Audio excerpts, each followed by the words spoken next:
quizá alguna cosa puntual no estén, pero la mayoría sí está. ¿Cuál va a ser la definición de nutrición? Bueno, la definición de nutrición en pediatría no tiene mucho secreto, que es el proceso de una alimentación equilibrada, ¿no es? ¿Y cuál es el proceso de una alimentación equilibrada? El objetivo es evitar desnutrición u obesidad. ¿Ya? Eso es lo que yo debo evitar. ¿Ya? Entonces, ese no tiene mucho secreto. ¿Ya? El concepto de una buena nutrición en pediatría es una alimentación equilibrada que me evite desnutrición, y al evitarme una desnutrición me va a evitar obviamente una alteración en el crecimiento y en el desarrollo. Recuerden que es el crecimiento. El crecimiento es la adquisición de la masa celular, aumento de masa celular, o sea, talla, perímetro cefálico y peso, ¿no? Y desarrollo. Y el desarrollo es la adquisición de nuevos conocimientos, o sea, el desarrollo neurológico. Si yo evito, cuando el paciente tiene una buena nutrición, me va a evitar tanto en el crecimiento y en el desarrollo. Y además me va a evitar obesidad. ¿Ya?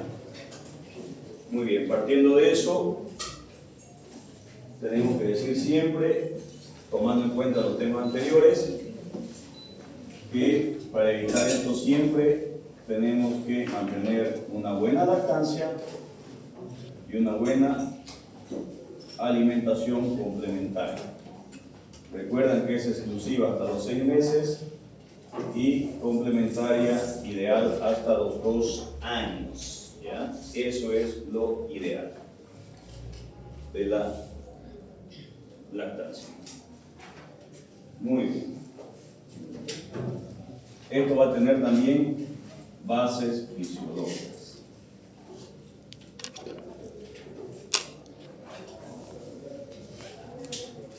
Entonces, aquí sería alimentación equilibrada, ¿ok? Para evitar tanto desnutrición como obesidad. Y lo ideal para eso, tengo que mantener una lactancia materna exclusiva en lo posible y una alimentación complementaria ideal en lo posible, y lo ideal es hasta los 2 años. ¿Okay? Entonces tenemos bases fisiológicas para la nutrición, y en eso vamos a poner diferentes composiciones de los alimentos. Y en la composición tenemos nutrientes no energéticos. Van a haber nutrientes no energéticos. Entre estos nutrientes no energéticos tenemos el agua y tenemos nutrientes energéticos. ¿Ya? Entre esos nutrientes energéticos vamos a tener macronutrientes y micronutrientes. ¿Okay?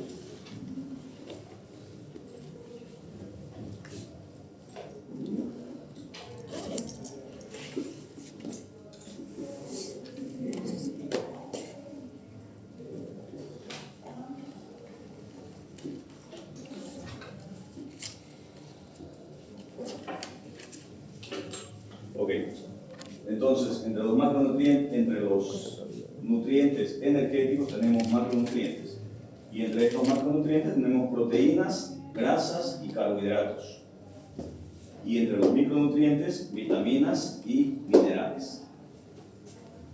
¿Okay?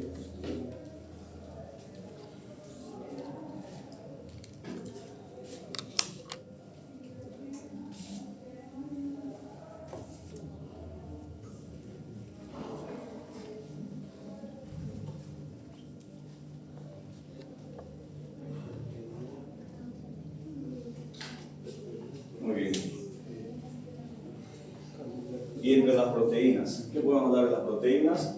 Que su unidad fundamental de las proteínas son los aminoácidos, ¿ya? Entonces, unidad fundamental de las proteínas, los aminoácidos. Algo importante que tenemos que saber de los aminoácidos, que tenemos aminoácidos, son 24, y de estos 24 hay 9 que son esenciales. ¿Cuál es la importancia de decir que son esenciales? Que no los produce el cuerpo y tenemos que consumirlos, ¿ya?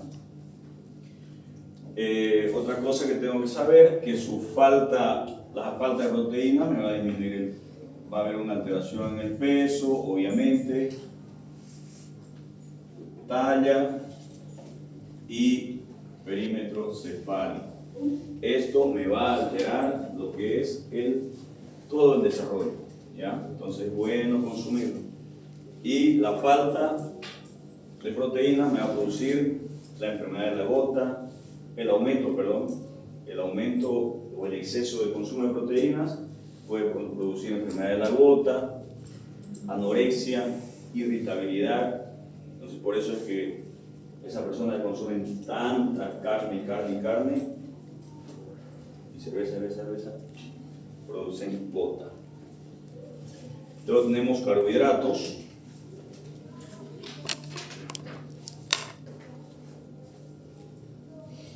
Entre estos carbohidratos tenemos monosacáridos, disacáridos y polisacáridos, ¿ya? Y entre los monosacáridos vamos a tener glucosa y fructosa. Entre los disacáridos tenemos lactosa, sucrosa, y entre los polisacáridos los almidones. Otro polisacárido que hay es la fibra. La fibra es un polisacárido no digerible y su objetivo es es el bolo fecal, ¿no? Y mejorar la digestión o el movimiento intestinal. Muy bien, aquí va a entrar maltosa. ¿Cuál es algo importante de los carbohidratos? Que es la principal fuente de energía, ¿ya? Eso es muy importante.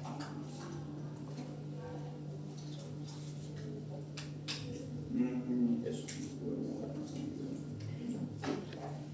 Y obviamente síntesis de triglicéridos.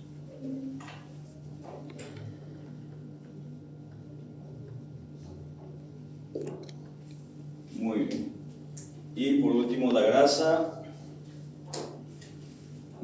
La grasa, lo importante de la grasa es que nos va a dar ácidos grasos esenciales. Ácidos grasos esenciales. Entre estos tenemos el ácido linoleico, linolénico y el araquidónico DHA. ¿Cuál era lo importante? Recuerden cuando pasamos el tema de lactancia, igual estos ácidos grasos, sobre todo el DHA, ayuda en la maduración cerebral. El DHA. Muy bien. Un poco frío el tema, pero ¿Cómo dijo, doctor? Ácido linoleico.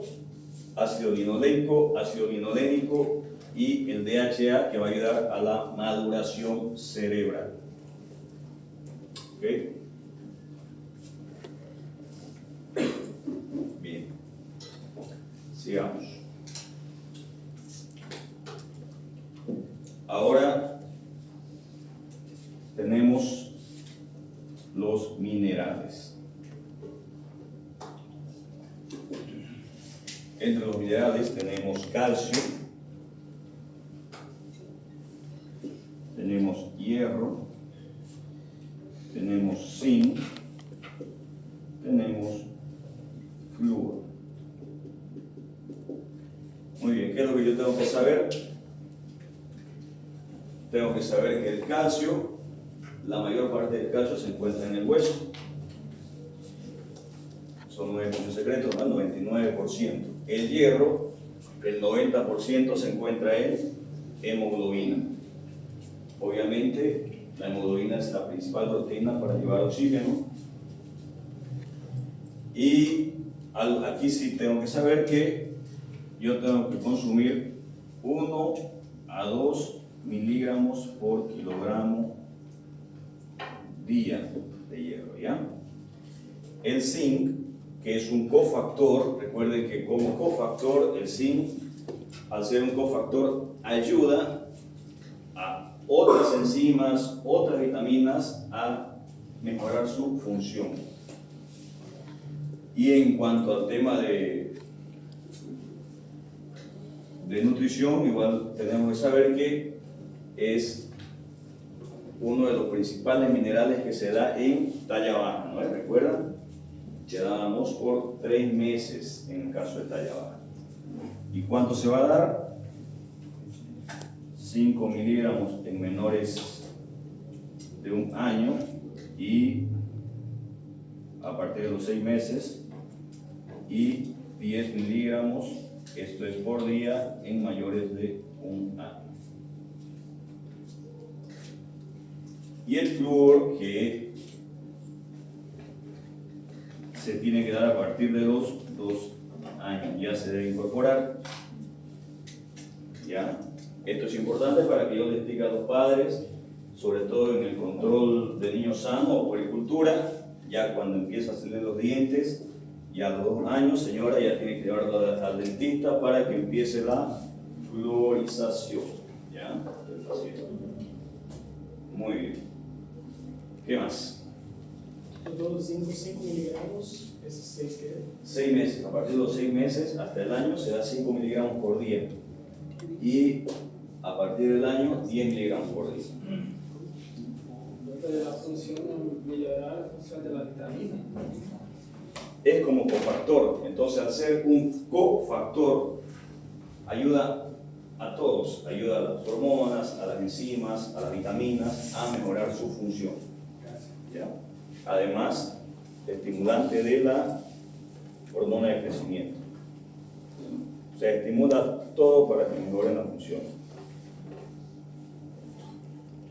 Ok, aquí ya salimos un poco de lo mecánico y vamos a lo práctico, a lo que sí o sí tienen que saber. Muy bien, voy a buscar ya. Como le dije, está en el libro. El objetivo es explicarles lo más importante.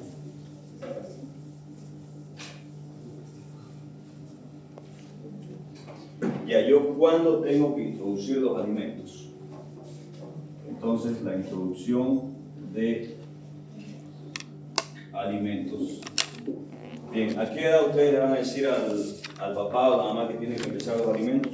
6 meses, perfecto. A partir de los 6 meses es la alimentación complementaria. ¿Cómo se debe hacer? Entonces, 1, papillas al inicio. ¿Ya? Solo papillas. Y puede ser papa, zanahoria, nada más, no introducir 6 tipos de papilla, solo con ya sea papa, ya sea zanahoria, y siempre mezclado con leche para mejorar el sabor. ¿Ya? Esto a los 6 meses.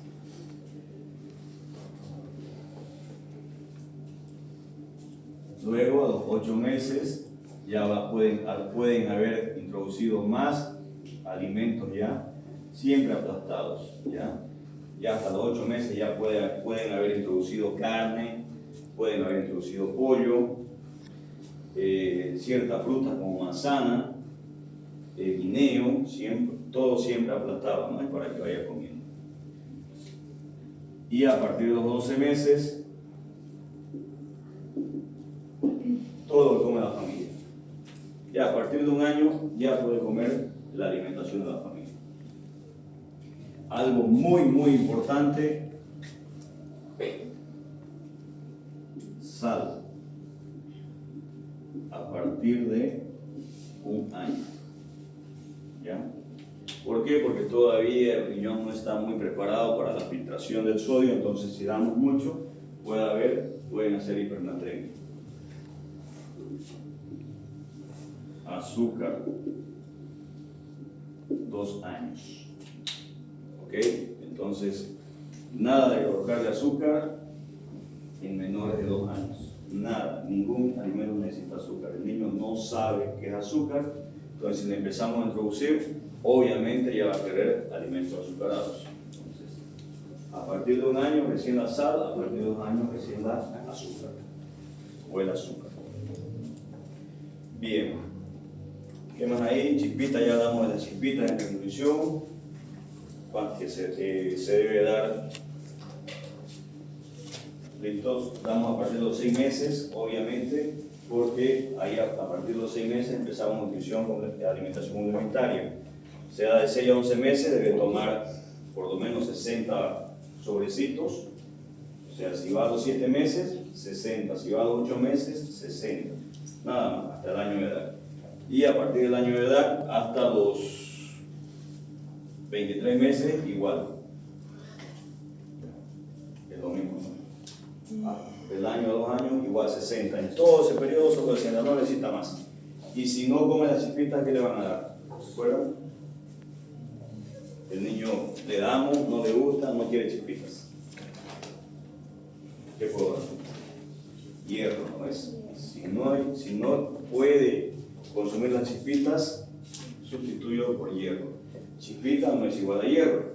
Chispitas tiene varios nutrientes. Tiene hierro, zinc, ácido fólico. Por eso es más importante que sí consuma las chispitas. Pero si no las puede consumir, por lo menos le damos hierro. Eso, pam. Y tenemos diferentes vitaminas. Tenemos la vitamina A, que a partir de los 6 meses ya la puede consumir. En sus primeros controles ya se le puede dar la vitamina A. No necesitamos hacer ningún laboratorio para ver si le falta o no vitamina A. Ya a partir de 6 meses a 1 año puede consumir, vienen en perlas, damos 100.000 unidades internacionales y a partir de los 2 años damos 200.000 unidades internacionales. Luego importante de la vitamina C, que es un antioxidante y va a evitar, su consumo evita el escorbuto. La vitamina D, es importantísima dar la vitamina D. Su deficiencia va a producir raquitismo y siempre va acompañado, a donde lo tengo, ya lo veo. Entonces, sí o sí yo tengo que dar vitamina D para que se absorba el calcio. Sin vitamina D, el calcio no se absorbe.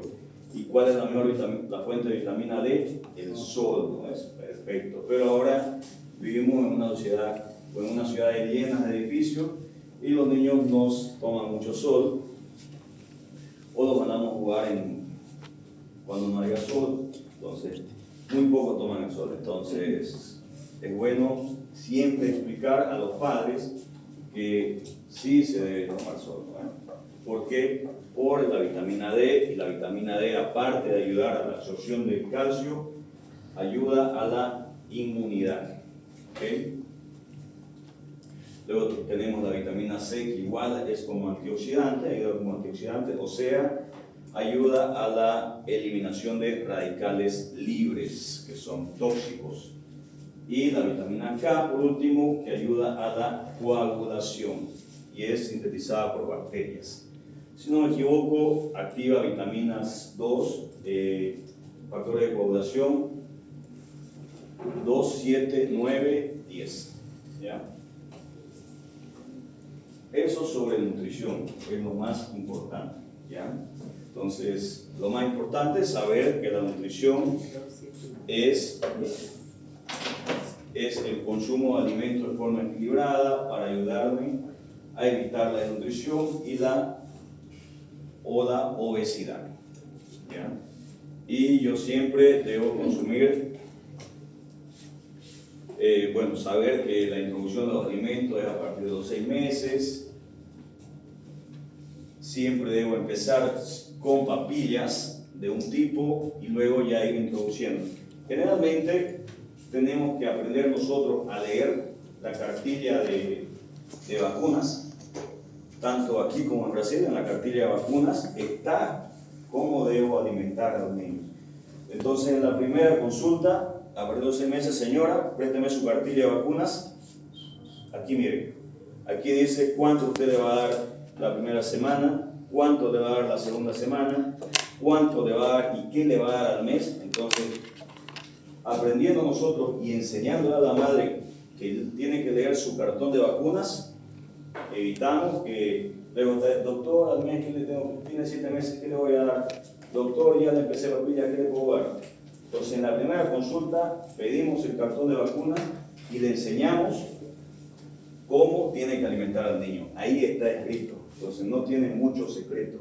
Está escrito incluso hasta el año, 2 años, y incluso están los dibujos de los alimentos que le tienen que dar. Cómo le tienen que dar, cuántas cucharas al día en la primera semana. Al mes tiene que subir, primero dice, por ejemplo, dice 3 cucharas durante las primeras 2 semanas, luego subir a 5 cucharas, dar primero almuerzo y cena, luego así, digamos, ¿no? Pero si ustedes agarran el carnet de vacunas, lo leen y lo explican al padre, se van a evitar un montón de dificultades, porque a veces es difícil aprendérselo de memoria, ¿no? Pero ahí está, se lo entregan y tienen para todo el año para que lo entreguen. ¿Ya? Ahora, vacunas. Muy bien, este es el esquema actualizado de vacunas, ¿ya? Muy bien, se lo van a fotocopiar porque es lo que tenemos en Bolivia. Entonces vamos a hablar sobre el esquema de vacunas de Bolivia. ¿Cuál es la diferencia con Brasil? Las vacunas que no hay aquí, que son meningococo, para meningitis, perdón, que es meningococo, y varicela. Esas dos, si no me equivoco, esas dos primarias, que aquí no hay. ¿Ya? Bien. Entonces, vamos aquí a ver. Ok. Entonces, cuando hablo de vacunas, también hablo de inmunización. ¿Ya? Primero, ¿qué son las vacunas? Las vacunas son un frasco que dentro va a tener ciertos microorganismos o productos del microorganismo. ¿Ya? Entonces pueden ser microorganismos vivos, microorganismos muertos o parte de los microorganismos o productos de esos microorganismos. ¿A qué me refiero? Toxinas. ¿Ya? Directamente se puede colocar. Muy bien.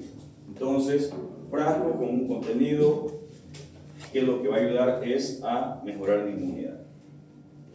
Muy bien. Y si hablo de inmunización.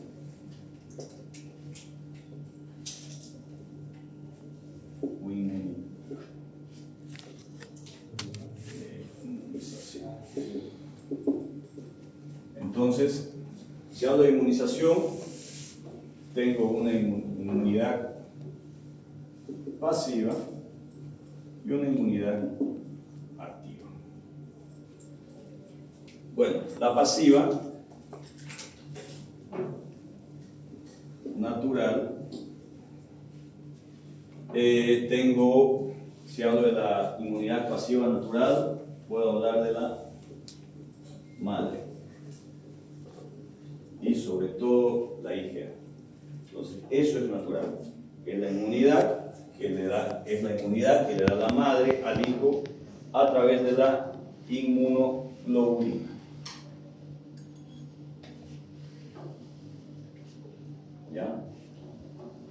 Y si hablo de activa, también tengo natural y tengo artificial.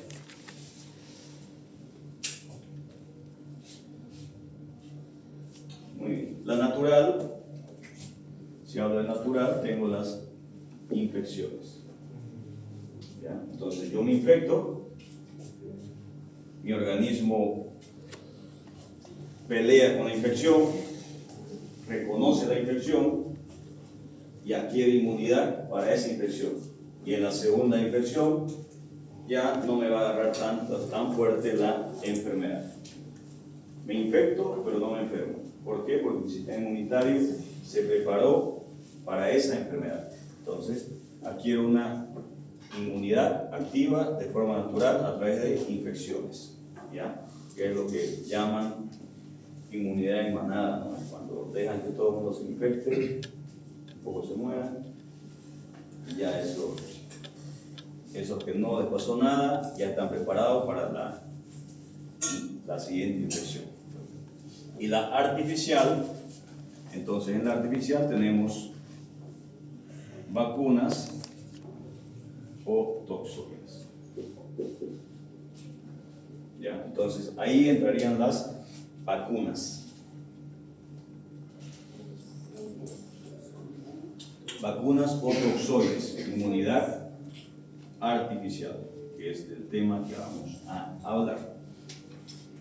Muy bien, cuando hablamos de vacunas, vamos a hacerlo. Si hablamos de vacunas, tenemos valentes y tenemos combinadas.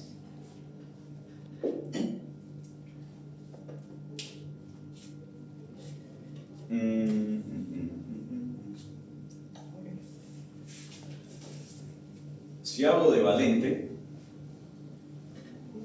cuando hablo de valente, hablo de varias cepas en una misma vacuna, pero para un mismo microorganismo. O sea, por ejemplo, la vacuna para el neumococo. ¿Ya? Cuando en la vacuna del neumococo tenemos para varias cepas del neumococo. ¿No ves? Tenemos por ejemplo, está para 17 cepas, para 11 cepas, pero todo para el neumococo. ¿Ya? Puede ser C1, C2, C3, así. Se llama Neumo 17, Neumo 11, o sea que puedo agarrar 11 cepas de neumococo. Puedo agarrar 17 cepas de neumococo. Neumo 23 cepas solo de neumococo, nada más. ¿Ya? Y si hablo combinada, por ejemplo, en el caso de la pentavalente o hexavalente, que no deberían ser valentes, porque la pentavalente me agarra lo que es difteria, pertusis, tétanos,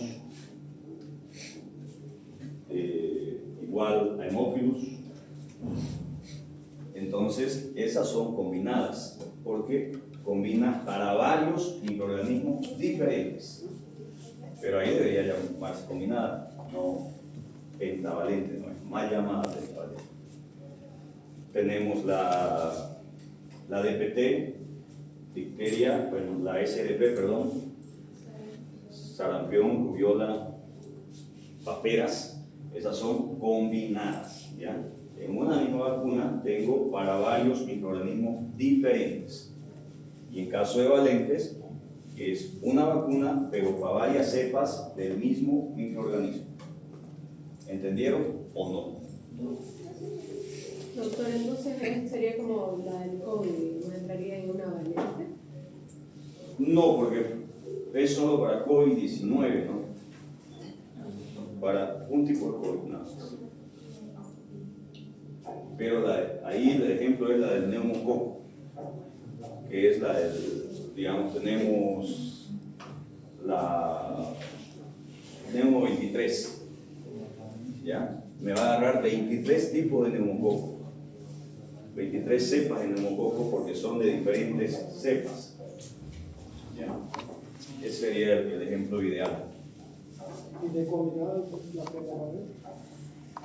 Sería la pentavalente combinada, sería la SDP combinada, porque ahí en una sola vacuna tengo para 3 microorganismos diferentes, y la valente en una sola vacuna tengo para varias cepas pero del mismo tipo de microorganismo.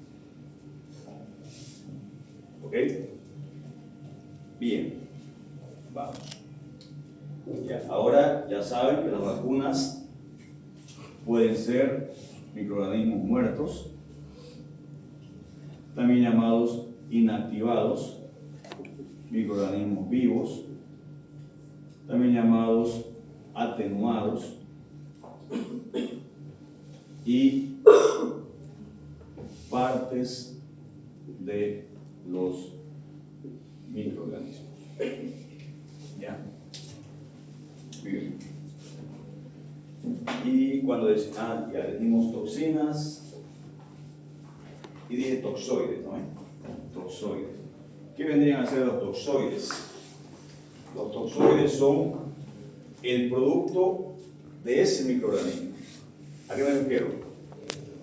Que yo agarro un microorganismo y lo siembro ahí, y le digo, microorganismo, produzcase. Él se reproduce y yo su producto del microorganismo, esa toxina, es la que yo voy a colocar para al frasco. Y eso voy a colocar, ¿ya? Por ejemplo, entre los toxoides, los únicos son la DT, el tétanos, el único toxoide que hay. O sea, no es ni el microorganismo, es su producto, su toxina. Esa es la que yo le voy a poner al paciente. Obviamente, no con toda su intensidad, ¿no? Es como cuando, no sé si vieron, no vi la película, te pueden acordar, pero es lo que hacen, ¿no? Que se ponen un poquito de veneno y van agarrando inmunidad, otro poquito de veneno y van agarrando inmunidad. Entonces con la toxina lo mismo, solo un poquito para activar las inmunoglobulinas. Doctor, ¿cómo es lo que la toxoide es una parte del... El producto de ese microorganismo, la toxina de ese microorganismo. Entonces yo agarro al tétanos, lo pongo en su medio de cultivo y ahí se empieza a producir su toxina. Y esa es la toxina que yo saco para colocar al paciente cuando la necesito. Esa es la toxina y eso es lo que me va a dar inmunidad artificial activa. Esa primera que es muerto. ¿Cuál? Las vacunas son microorganismos, ¿ya? Esto es microorganismos. Muerto, vivo, atenuado y partes de Microorganismos muertos, microorganismos vivos y partes de microorganismos. Es lo que va a haber en una vacuna, ¿ya? Entonces, ¿qué es lo que se hace? Se mata ese microorganismo, se lo echa en la vacuna y se coloca al paciente. El objetivo es activar la inmunidad con esos microorganismos muertos. Otra vacuna puede tener microorganismos vivos, pero débiles, obviamente, no con toda su intensidad. Ya, microorganismos vivos pueden ser en poca cantidad, con baja inmunidad, obviamente, y eso le ponemos al paciente para activar su inmunidad, y si no, pedacitos de las bacterias o de los microorganismos.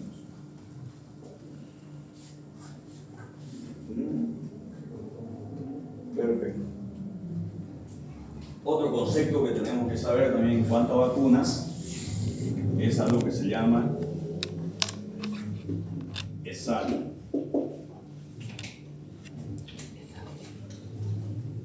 Eso son las letras de todo un concepto, ¿ya?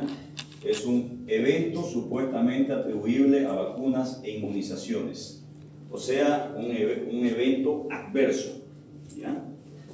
Yo coloqué la vacuna a un paciente y ese paciente tuvo una mala reacción y eso se llama un ESAVI.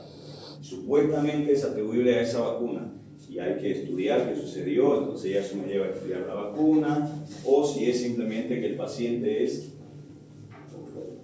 tiene reacción a esa vacuna. Obviamente no le colocaré la siguiente si tendría que colocarle o tengo que tener algún tipo de cuidado, ¿ya? Entonces, un evento supuestamente atribuible a vacunas e inmunizaciones. ¿Qué vacunas me pueden dar esto? Una, tengo la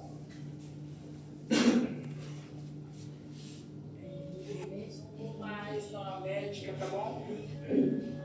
Aí o exame saiu, aí nós pedimos para deixar para luz. Doctor, como dijo, evento supuestamente. vacunas e inmunizaciones.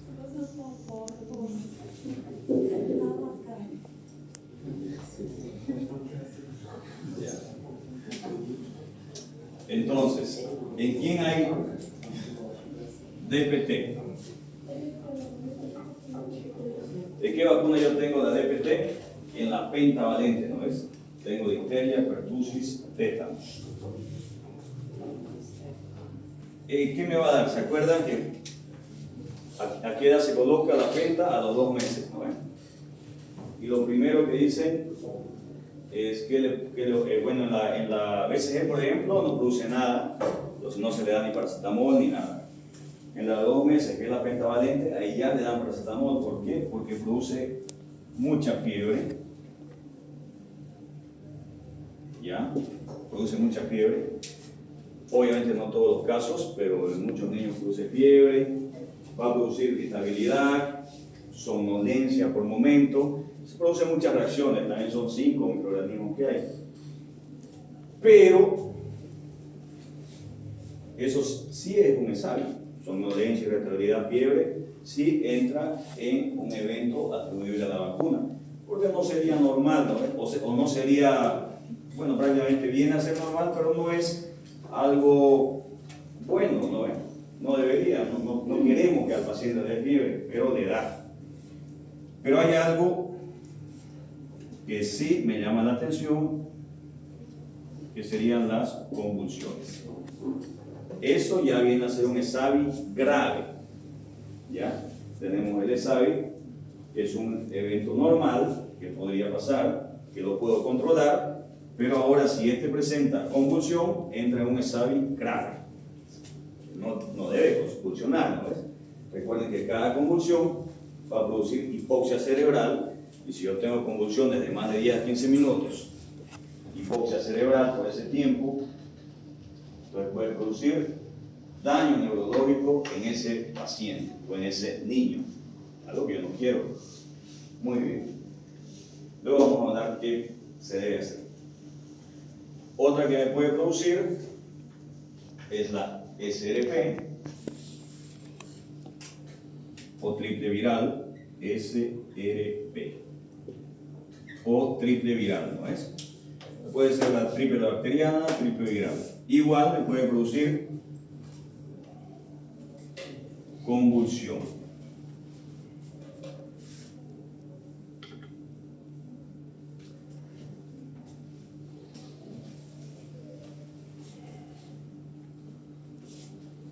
¿Ok? Y por último, otra que tengo es la APO o parapoliomielitis oral, ¿ya? ¿Qué me puede producir? Poliomielitis. Entonces, también me puede producir la poliomielitis, la vacuna para poliomielitis oral, por si acaso, oral, me puede producir poliomielitis. Eso. Ok, les he puesto con rojo porque en el caso de la DPT, al culpable, al supuestamente culpable de la convulsión, le voy a echar al pertusis. ¿Ya? Ese va a ser el culpable. En la SDP le voy a echar la culpa al sarampión. Y en la polio le voy a echar la culpa a la vía oral. ¿Por qué? Porque hay intramuscular. Entonces, ¿por qué no colocar solo intramuscular? ¿No? Porque es menos inmunogénica, o sea, menos efectiva la intramuscular. Por eso es que no se coloca solo intramuscular, se colocan ambas, intramuscular y oral. Pero se coloca oral en las subsiguientes. La primera siempre intramuscular, prepara al organismo para la siguiente, para que no le dé polio, ¿ya? Pero, bueno, esas serían las que producen ESAVI grave, ¿okay? Sería una convulsión grave, atribuible al pertusis de la DPT, la convulsión es grave, en la SDP la atribuimos al sarampión, y la polio posvacunal, el antipolio se produce al uso de la vía oral. ¿Por qué? Porque la polio la enfermedad es por vía oral. Entonces, en ese caso, a ver, ¿qué más seguimos? El siguiente es el esquema. Vamos a dar un poquito del esquema, tomando algunos datos importantes. Ya como le dije, no le voy a decir, no vamos a hablar de las dosis, cuándo se coloca, eso está en el esquema, entonces no vamos a ver eso. Vamos a hablar de cosas que como médico tienen que saber. Es la BCG, es el bacilo de Cometti-Waring, que me va a evitar la tuberculosis en sus formas graves, no la pulmonar, obviamente grave, pero casi todos podemos tener y no nos estamos muriendo. Mientras nuestro sistema inmunitario esté bien, podemos vivir con TB. Pero ¿qué me va a evitar el bacilo de Cometti-Waring?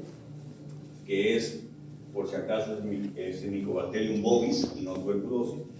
Me va a evitar poliomeningia y la TB meningia, TB ósea, ¿ya?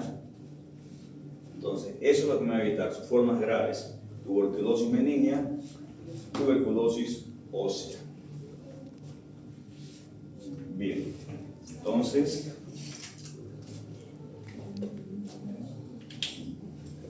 yo pongo esta pulmonar también, yo pongo TB, esta pulmonar también, ¿no? sí, son extrapulmonares, formas graves. Bacilo de Cometti-Waring.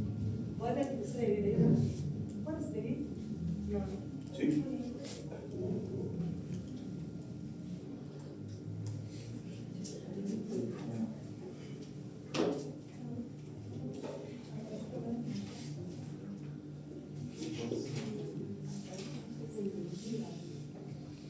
Entonces, evita forma grave, meningia y ósea. ¿Ya? Otra cosa importante que yo tengo que saber que el momento ideal para colocarlo, el momento ideal es en las 12 horas de nacido, en menores de 12 horas. A las 6 horas ya se le puede colocar, pero no significa que no puedo colocar luego. Tengo hasta menores de 5 años para colocarlo. ¿Ya? Entonces, si yo recibo un niño, a veces vienen de zonas de comunidades, ¿no? Nativas, lejos, allá 10 horas de lugar más poblado, y no tiene ninguna vacuna, tiene 2 años, le puedo colocar, no hay ningún problema. Pero lo ideal es cuando nace el paciente. ¿Qué reacción va a producir? Va a producir un granuloma que se llama BCGitis, ¿ya? esa vesiceritis es como una úlcera que se produce y no se hace nada. ¿Okay? Generalmente aparece luego de un mes, va a aparecer una úlcera en el lugar de la vacuna y no se hace nada, no se cura, no se drena, a menos que aparezca un acceso ya infectado, que se ha infectado, eso puede drenarlo. Pero generalmente no se hace nada, solito reabsorbe. Bien. La otra que tenemos es la penta.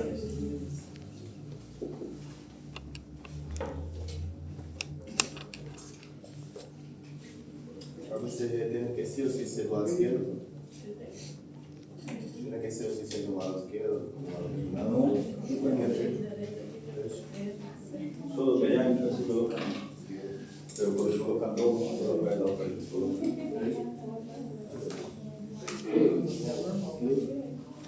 Nadie, el único que hace. No, es que Ni siquiera la marca del tercer mundo. Ya, ¿qué es lo que yo tengo que saber de la pentavalente? A ver, ok. Bueno, cosas importantes que yo tengo que saber de la pentavalente. Ya saben, ahí en el esquema dice que se coloca a los 2, 4 y 6 meses. Pero ¿qué sucede si usted recibe un niño que se colocó la primera vacuna y luego llega a los 10 meses y no se colocó la de los 2 meses, llega a los 10 meses porque se fue a trabajar al campo, no pudo salir de allá y llega a los 10 meses y tiene solo la primera vacuna? Lo que yo hago es completarla. ¿Ya? Si tiene la primera vacuna, no digo, no puede colocarse, porque hay muchas veces que se dice así. Si yo tengo que completar, si tiene la primera vacuna a los 2 meses, llega a los 10 meses, coloco a los 10 meses y a los 12 meses, completo. Si se colocó a los 2 y 4 meses y me llevó a los 8 meses, le completo la tercera. Si nunca se colocó y tiene un año, coloco cada 2 meses, no pasa nada. Tengo que colocar. Esas son las cosas que tienen que saber, ¿ya? Porque luego está todo en el esquema, pero eso no dice. ¿Okay? Ahora, aquí es donde el paciente puede convulsionar, ¿no? Muy bien. ¿Y aquí qué dice? ¿Qué cubre? 2, 4.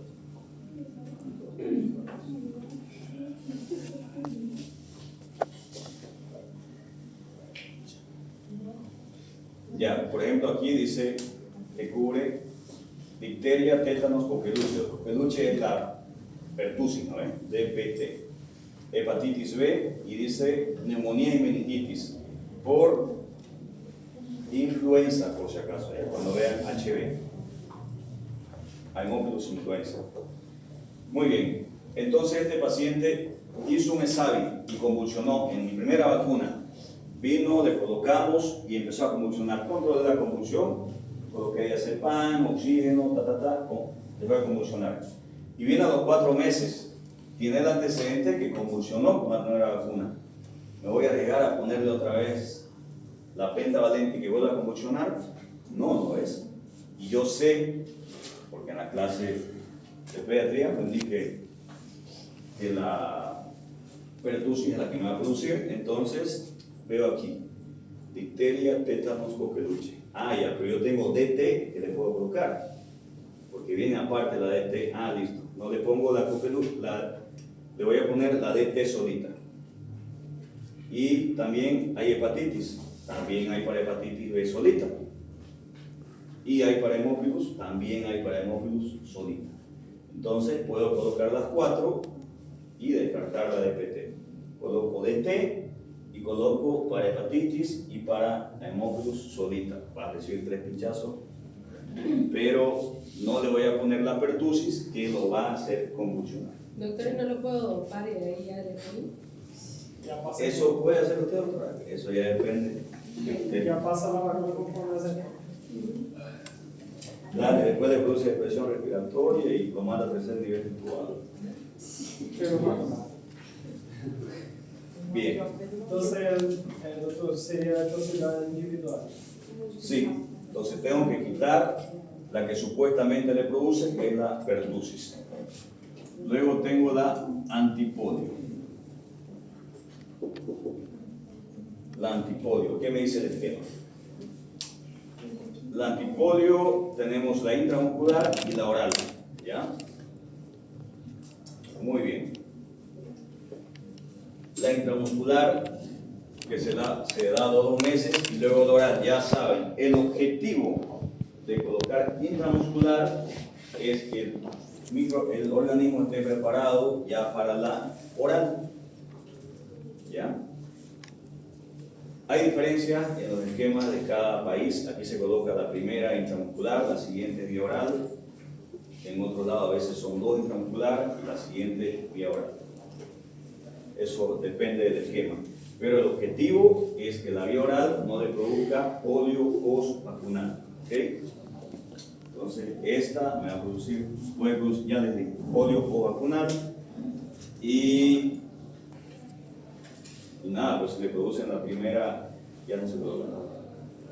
¿Qué más? La antineumocócica no tiene mucho, no tenemos mucho que hablar del antirrotavirus. Tampoco.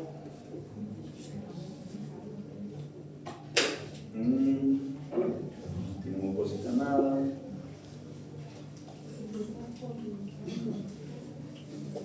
Y la, ya, muy bien. Antiinfluencia, RSP, antiamarilla, ya. En cuanto a la antiamarilla, ¿qué tengo que saber? De la antiamarilla tengo que saber que si el paciente tiene antecedente de alergia a la proteína del huevo, no se coloca. Por si acaso la antiamarilla está contraindicada en pacientes con alergia a la proteína del huevo.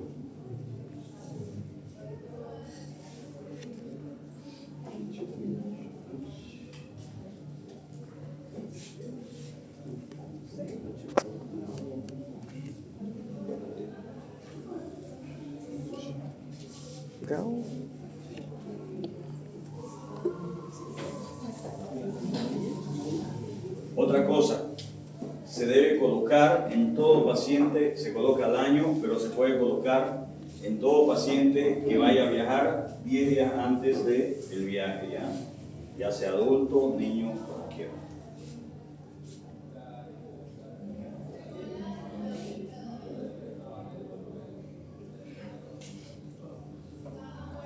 Perdón. ¿Puedo dar?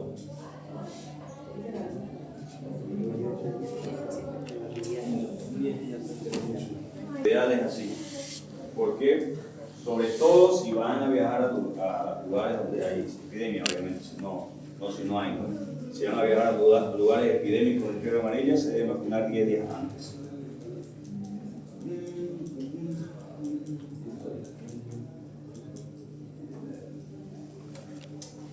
Nada más. Muy bien. Nada más en cuanto a la vacuna. Ya eso, obviamente tienen que saber el esquema. Esas son las cosas un poco más importantes. En cuanto a algo importante, cuando les toque el virus del papiloma humano, por si acaso el virus del papiloma humano puede producir un poquito de pérdida de conocimiento un momento.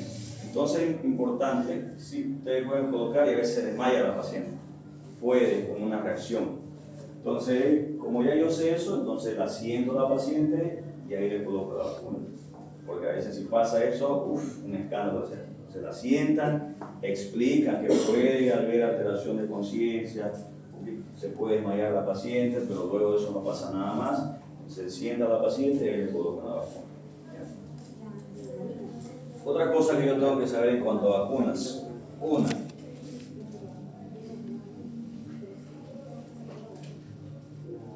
Algo que se llama oportunidades perdidas.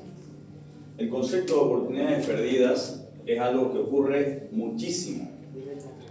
¿Qué significa? Significa que a veces yo atiendo a un paciente por diarrea y llega el paciente, le atiendo su diarrea y se va.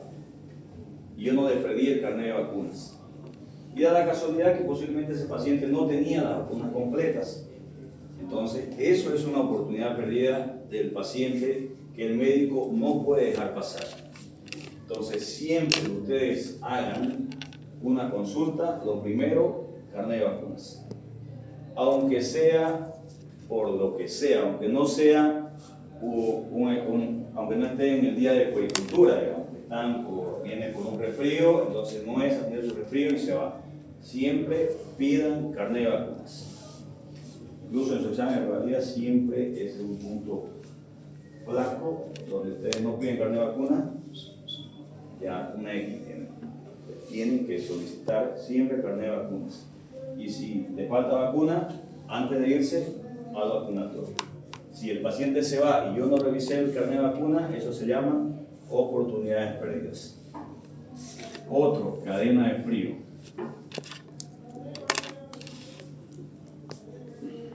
¿Qué es la cadena de frío? Es la temperatura que debe manejar una vacuna. Se dice que al menos son 2 grados, pero bueno, varía de vacuna a vacuna, pero por lo menos el concepto es la temperatura ideal de que tiene que manejar una vacuna desde el momento que se fabricó hasta el momento que se colocó al paciente. Ya sea que se fabricó en la India, tiene que venir aquí a Bolivia a la misma temperatura. Desde que sale la empresa, sube al avión, baja el avión, va al centro de salud, sale para las vacunas que pueden hacer visitas a las comunidades, tiene que mantener la temperatura ideal. Por eso en los centros de salud, cuando ustedes trabajan en un centro de salud, lo primero que yo tengo que ver es que la heladera que es para vacunas sea solo para vacunas, no que sea para la Coca-Cola o para el sándwich también. ¿Por qué? Porque eso va a estar que se abre y pierde la temperatura, se cierra y pierde la temperatura. Solo debe abrirse 2 a 3 veces al día nada más. Para sacar las vacunas va al termo especial para vacunas, que tiene aproximadamente, si no me equivoco, de entre 9 a 12 horas la temperatura, y en el momento que yo guardo nuevamente las vacunas que sobraron y que pueden guardarse, nada más. Esa heladera no se ocupa para otra cosa. ¿Por qué? Porque cuando pierde la temperatura esa vacuna, si es de microorganismos atenuados, por ejemplo, esos microorganismos se pueden morir, o las vacunas se inactivan perdiendo la temperatura ideal, ¿no? Entonces, ¿yo qué voy a colocar? Puedo vacunar toda la comunidad, pero no voy a hacer ningún efecto. Voy a culpar al ministerio por darme malas vacunas, cuando el culpable fui yo por no tener el cuidado ese, ¿no? Entonces yo tengo que llegar, explicar a mi centro de salud por qué esa heladera no puede ser ocupada por otra cosa, ¿ya? Además, tengo que ver que en ese centro de salud haya en caso de que se vaya la corriente, en todo el barrio tenga su generador propio. Porque se va la corriente en todo el barrio, se va la corriente a esa heladera, igual pierde la temperatura y se me pegan todas las vacunas. Entonces, esas son pequeñas cosas que yo tengo que llegar y observar. Pues todos ustedes van a trabajar en un hospital y muchos pueden trabajar en un OS, ¿no? Entonces, ustedes van, observan, esta es la vacuna esta es la heladera solo para vacunas y quiero ver si hay un generador. Si no hay, solicitan, porque ya yo como médico hice mi solicitud. Ahora, si el director y la parte ejecutiva no dio, pues problema de ellos. Pero siempre que ustedes soliciten algo, carta, como en todos lugares, ¿no? Carta recibido, y es mi defensa ante cualquier reclamo, porque luego dicen, no, el doctor no pidió, no sabíamos. Yo pedí, ¿y dónde está la hoja? Si no hay, es como si no hubieran hecho nada. ¿Ok? Eso, una pérdida, cadena de frío, eso es lo último. Voy a retirarse.